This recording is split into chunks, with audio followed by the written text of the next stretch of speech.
और फिर कहा है शिव मंडल ब्रह्मापुरी चाहे विष्णु लोक में हो, अमरे गुण भूल नहीं तो आने छुटाऊं तो। कहाँ तक का आपका गारंटी लेते हैं भगवान कि जैसे आप जी सत साधना कर रहे हो, प्रथम मंत्र जो आपको दिया जाता है इन सभी यहाँ के देवताओं का है। देखो पुण्यात्माओं, जब तक हम कंप्लीट स्पिरिचुअल नॉलेज से परिचित नहीं होते, पूर्ण अध्यात्म ज्ञान से, तो हम ऐसे ही लड़ते झगड़ते रहते हैं। कोई ब्रह्मा जी को बड़ा छोटा बताता है, कोई विष्णु जी को बड़ा बताता है। शिव का पुजारी कहता है शिव सबसे श्रेष्ठ है, ये सर्वशक्तिमान है। तो ये बालकों वाली लड़ाई है, बच्चों वाली अज्ञानता की, अबोधता की। फिर कुछ ऐसे कहते हैं तुम बात करते हो सतलोक और सतपुरुष की और साधना करते हो इन ब्रह्मा विष्णु महेश वाले मंत्रों की, तो ये भी बालकपन है।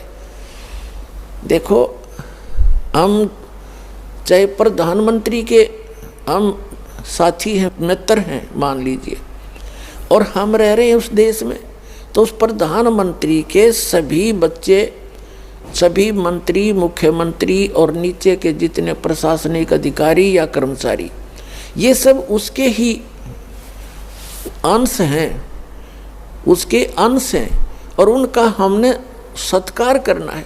जैसे आप जाओगे किसी भी तहसीलदार के पास या एसडीएम के पास या डिप्टी कमिश्नर के पास, और आप ये कहोगे जी मैं उनका मित्र हूँ प्रधानमंत्री जी का और मेरा ये काम है, तो काम तो उन्होंने वो करना है, वैसे भी आम नागरिक का भी वही करेंगे, और वो भी एक आम नागरिक ही है, बेसिक मित्रता उसकी उसके साथ है।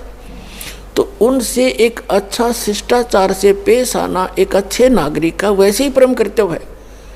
और उनको ये पता लग गया कि प्रधानमंत्री का व्यक्ति है तो 2 मिनट में काम करेगा और चाय साथ पिलाओगा, तो इतना अंतर आपके पास हो जाएगा।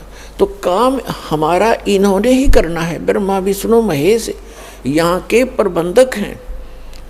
अब इनसे विरोध करना भी परमात्मा की आत्मा को ही दुखाना है। जैसे कोई किसी के साथ जाकर खसता है और मित्र कहता प्रधानमंत्री को, उसके पास शिकायत जाएंगी जी आपका आदमी आया था, काम तो मैंने कर दिया पर बोलिया बुंडा, तो प्रधानमंत्री भी मित्रता छोड़ देगा उससे कि भाई तू बकवाद करता है। तो पुण्यात्माओं, परमात्मा ने कहा है कि तिनका कभू ना नींद ये जो पाँव तले हो और कभी उड़ आँखों पड़े वो पीठ घनेरी हो। यानी सबका सत्कार करे, प्यार से रहे, यथोचित सबको सत्कार दे जिसका जितना अधिकार है, तो तब हम इस सफ़र को अच्छी तरह तय करेंगे और परमात्मा भी तभी हमसे प्रसन्न रहेगा। तो इस प्रकार इस सारे स्पिरिचुअल कंप्लीट स्पिरिचुअल नॉलेज से आपको पता चलेगा कि हम जो साधना कर रहे हैं यथार्थ है। तो जैसे आप जी ये सत साधना प्राप्त कर रहे हो, किसी ने प्रथम मंत्र प्राप्त किया है, किसी ने सतनाम भी मिल गया है, और बहुत ऐसे हैं जिनको सार नाम भी प्राप्त हो गया है। तो ये तो आपके पासपोर्ट हैं, आपको मिल गया, साधना करते रहो। लेकिन इसमें भी कोई त्रुटि आपने मर्यादा भंग कर दी तो पार नहीं हो पाओगे। बेसिक सतनाम प्राप्त हो गया है।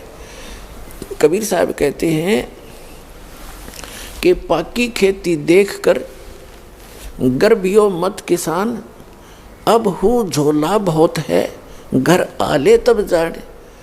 कहते हैं हे किसान, खेत में आपके खेती परिपक्व होगी है और सुंदर अच्छे ढंग से परिपक्व हो चुकी है, अभिमान मत करना।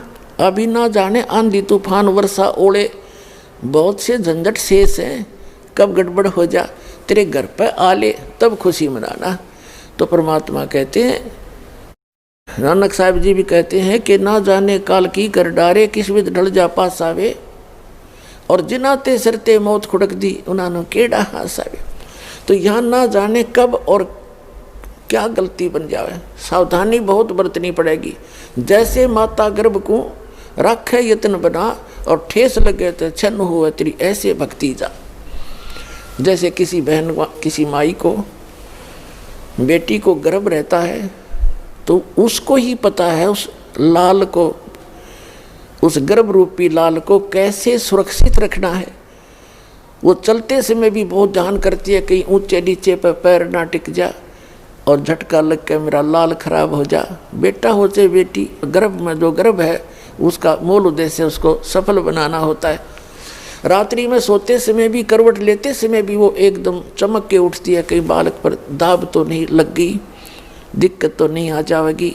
तो इस प्रकार परमात्मा कहते हैं इस सद्भक्ति रूपी लाल को, इस गर्भ को ऐसे संभाल के रखना जैसे माता गर्भ को रखे यतन बनाए और ठेस लगे तो अक्सीन होए, तुम्हारी ऐसे भक्ति नसाए। तो आप जी ने ये सावधानी बरतनी है। हमसे जुड़े रहने के लिए हमारे YouTube चैनल को सब्सक्राइब करें और नई वीडियो की नोटिफिकेशन के लिए बेल आइकॉन को दबाएं।